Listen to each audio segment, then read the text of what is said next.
माझ्या पुतण्याला पांढऱ्या घोडीवर सवारी करण्याची खूपच आवड होती. तो मला दररोज म्हणायचा, की "काकी, मला तुमच्या पांढऱ्या घोडीची सवारी करायची आहे" म्हणून. मी कधी-कधी या गोष्टीवर हसत होते.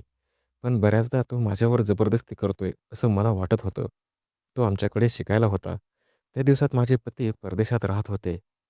माझा पुतण्या तरुण होता, परंतु हळू त्यात बरेच बदल झाले होते. तो माझ्याजवळ येत असे आणि म्हणायचा, "काकी, मला तुमच्या पांढऱ्या घोडीवर स्वार व्हायचं आहे." पण पण मी त्याला लहान समजत होते. एक दिवस खूप जोरदार पाऊस पडत होता. त्याच दिवशी मी माझ्या नवऱ्याला खूप मिस करत होते. त्यावेळी पुतण्या माझ्या खोलीत आला आणि मला म्हणाला, "आज काहीही करून मी तुमच्या घोडीवर स्वार होणारच." मग मी त्याला चेष्टेनेच बोलले, "ठीक आहे. मग मी काय करावं अशी तुझी इच्छा आहे?" त्याने पुढे जे काही केलं त्यामुळे माझ्या पायाखालची तर जमीनच सरकली. त्याने चक्क माझ्या माझ्या खोलीतली लाईट बंद केली आणि मला मी एका गरीब कुटुंबातील मुलगी होते. मला 4 बहिणी होत्या. त्या माझ्यापेक्षा लहान होत्या. मी दिसायला खूपच सुंदर असल्यामुळे मला खूप सारी स्थळं येत होती. मग माझ्या वडिलांनी एक चांगलं स्थळ बघून माझं लग्न लावून दिलं. त्यांनी माझं लग्न करताना कसलाच विचार केला नाही. फक्त श्रीमंती आणि मोलाचा पगार बघून माझं त्या मुलासोबत लग्न केलं. लग्नाच्या दिवशी मी माझ्या घरी आले. घरात कोणीच नव्हतं. फक्त मी आणि माझा नवरा.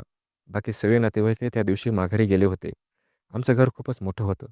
घरात नोकर-चाकर होते. त्या दिवशी आमच्या लग्नाची पहिलीच रात्र होती.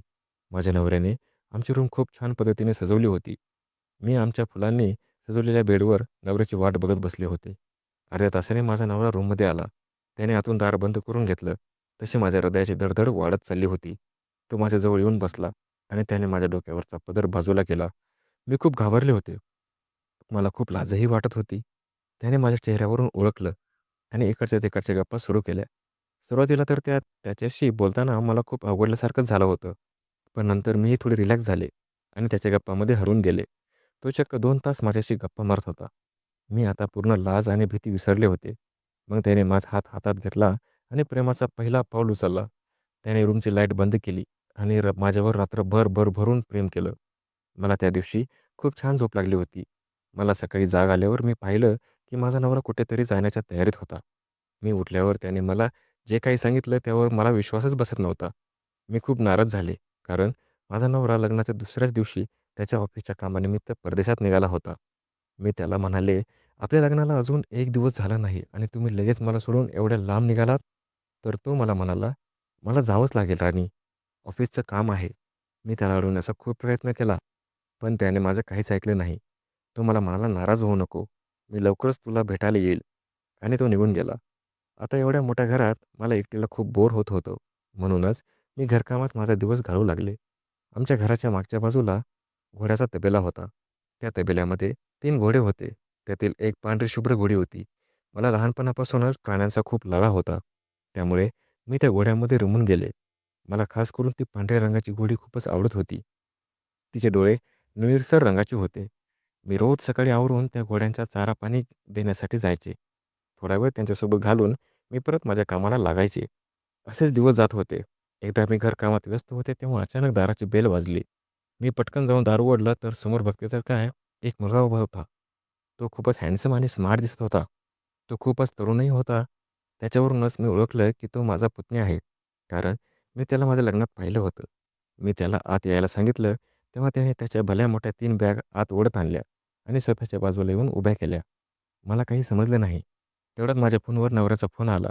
म्हणून मी गडबडीने फोन उचलला तर माझा नवरा मला बोलू लागला, की माझा पुतण्या अमर तिथे आज येणार आहे. मी त्याला म्हणाले, "तो ऑलरेडी आला आहे." मग माझा नवरा मला म्हणाला, "तो आता आपल्याकडेच राहणार आहे. आपल्या घराजवळ खूप अशी मोठी नामांकित कॉलेजेस आहेत. त्यातीलच एका कॉलेजमध्ये तू ॲडमिशन घेईल आणि तुलाही त्याची थोडीशी सोबत होईल." मी फक्त माझ्या नवऱ्याचं बोलणं ऐकवत होते.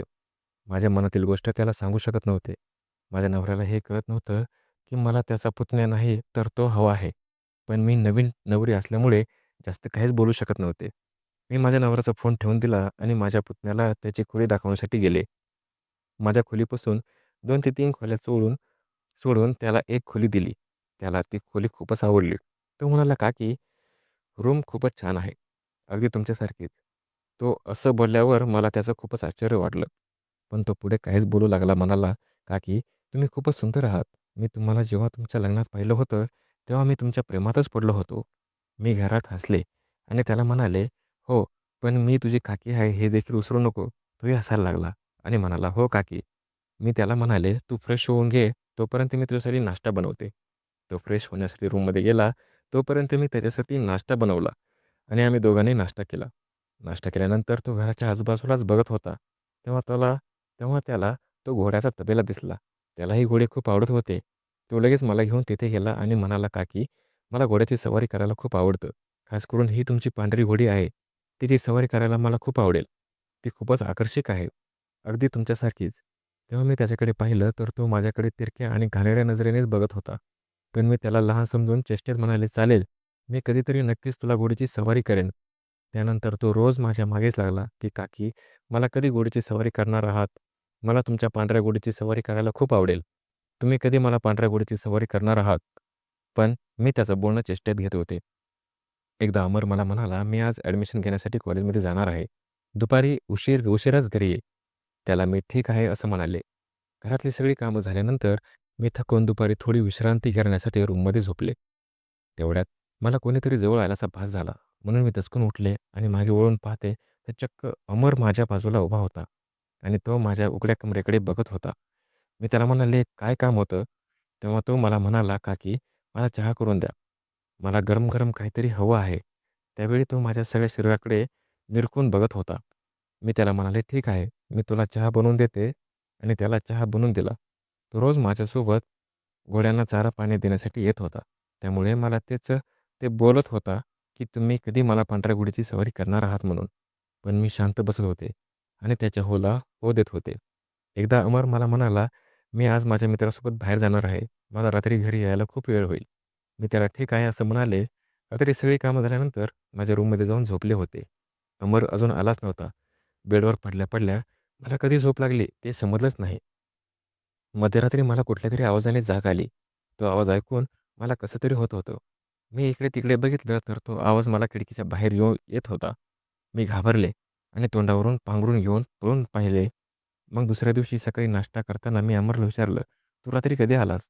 तेव्हा तो म्हणाला, "मी रात्री 12 नंतर घरी आलो. तेव्हा तुम्ही गाढ झोपलेल्या होतात. म्हणून मी तुम्हाला उठवलं नाही."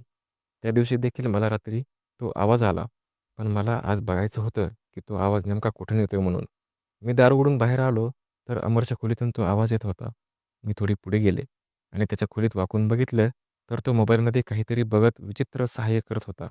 माझ्या अंगावर सरसरून काटा आला आणि मी धावतच माझ्या रूममध्ये गेले आणि दार बंद करून घेतलं. मी आता हे सर्व माझ्या नवऱ्याला सांगायचं ठरवलं होतं. पण मी सांगू शकत नव्हते कारण एकतर लग्न झाल्यापासून माझा नवरा माझ्याजवळ राहत नव्हता आणि ही गोष्ट मी जर त्याला सांगितली तर तो माझ्या गोष्टीवर विश्वास ठेवणार नव्हता. कारण अमर एक लहान मुलगा होता. मी त्या दिवशी अमरच्या रूममध्ये गेले, तेव्हा तो मोबाईलमध्ये कसला तरी घाणेरडे व्हिडिओ बघत होता. मी खोलीत गेल्यावर मला बघून त्याच्या चेहऱ्यावरचा तर रंगच उडाला होता आणि तो घाबरलाही होता. त्याने त्याचा मोबाईल गादीखाली सरकवला. मी त्याच्या त्या गोष्टीकडे दुर्लक्ष केलं आणि खोलीतून बाहेर आले. मला आता तो रात्रीचा येणारा आवाज आणि अमर त्याच्या मोबाईलमध्ये बघत असणारा व्हिडिओ या दोन्हीचे आवाज एकसारखेच वाटत होते. पावसाळ्याचे दिवस होते. त्यामुळे बाहेर खूप पाऊस होता. त्या दिवशी अमर घरातच होता. दुपारचं जेवण झाल्यानंतर आम्ही दोघेही आपापल्या रूममध्ये आराम करण्यासाठी गेलो होतो. तेवढ्यात मला अमरच्या खोलीतून तोच आवाज येऊ लागला. ज्या आवाजाने मला कसं तरी होत होतं.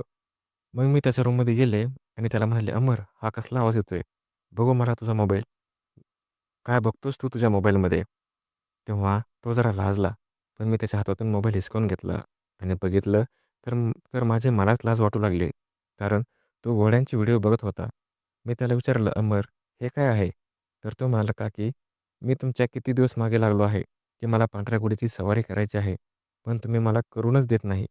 म्हणूनच मी विचार केला, की आपण मोबाईलवरतीच व्हिडिओ बघून घोड्याची सवारी कसे करतात ते शिकायचं. मला घोड्यावर सवारी करायला खूप आवडतं. माझ्या लहानपणीही आमच्या घरात घोडे होते. मी त्यावर सवारीही करायचो. पण एक दिवशी मी सवारी करत असताना पडलो आणि माझा पाय फ्रॅक्चर झाला. त्या दिवसापासून माझ्या आजोबांनी मला घोड्याची सवारी करण्यापासून मनाई केली होती. पण आता मी मोठा झालो आहे आणि आता मला घोड्याची सवारी करायची आहे. खास करून मला त्या तुमच्या पांढऱ्या घोडीची सवारी करायची आहे." हे ऐकल्यावर मी मनात स्वतःलाच दोष देत राहिले. मी म्हणाले, "जर मी अमरबद्दल चुकीचं माझ्या नवऱ्याला बोलले असते तर किती मोठा अनर्थ झाला असता." तर मित्रांनो, कशी वाटली तुम्हाला कथा आम्हाला कमेंट करून नक्कीच सांगा आणि आपल्या चॅनलला सबस्क्राईब करायला विसरू नका. अगोदर सबस्क्राईब करा बरं. चला, चला तर भेटू.